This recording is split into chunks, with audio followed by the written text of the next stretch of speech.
I love music and I love dressing up, and so I managed to combine the two quite successfully. I was born in Nottingham, so I'm a townie, but my parents moved to the countryside when I was 7. I think really my mum thought more of it than I did, but I can remember wanting to challenge her. Probably when I was about 3, she dressed me up in head to toe black polo neck jumper, black tights or jodhpurs. And the other kids had kind of, this was in the early 60s, big fluffy pink affairs with bows in their hair and glittery stuff and shiny stuff, and I was just all black. I'll go, Mummy, I want one of those dresses. And she's going, no, you're not going to dress up like a frilly little doll. She used to have a poodle parlour in the 60s. I was named after her, one of her favourite dogs. So I was always looking at fashion magazines, and I can remember seeing some fashion courses and going to a careers officer at school, and they said, oh, we think you should be a nurse, you're good at biology, you're good at this, that and the other. I'm like, I remember the day I arrived at art school and everyone was all dressed up and there were paintings everywhere, a mess, and I just thought, I'm in heaven. I've always wanted to be a singer first and foremost. So my idea of a proper job was to be a fashion designer. I think if I had to say what my inspiration was, it's probably the 60s. I mean, I loved Dusty Springfield and Sandy Shaw. I wanted to be Sandy Shaw.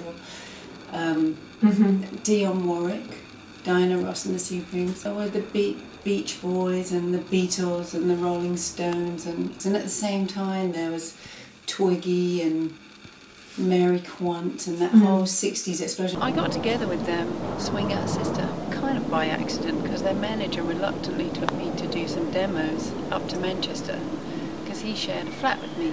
But it all suddenly came to a sudden end because I had an accident. I fell off a horse and fractured my skull. It was at Christmas time, it was in Lincolnshire where the accident happened, so I didn't leave then for 3 months. My job was on hold and, you know, I was kind of bit hit and miss for a while, and then I had the accident and we were about to get a deal. Well, this is my uniform really. I wear these clothes most days just because I don't have to think about it. It's kind of, you know, we have all the freedom in the world to wear what we want. I studied textile design at college and I wear black. I mean, I'm not that extravagant with clothes. I buy the odd thing, but actually I'm more comfortable wearing vintage or fairly cheap stuff because then I'm not precious about it. But these trousers, I have to say, I've had them for about 3 years and I've worn them nearly every day.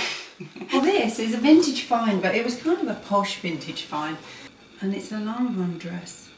I didn't realise it was, but I was looking for something to wear for a gig that was kind of striking and show-stopping, but I've never actually worn it for a gig.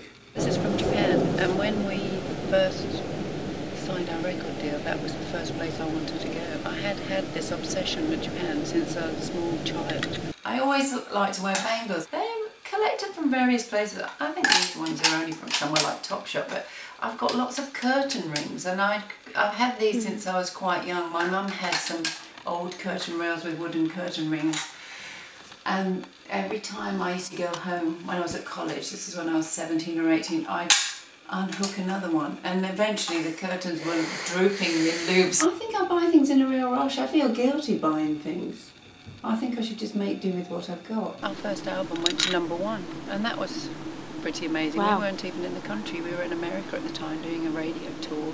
You know, for weeks we were travelling around America. Commercial success, you know, that's a high. You get on a bit of a treadmill, I think, when you have success like that. I think I'm quite a shy person, fairly quiet.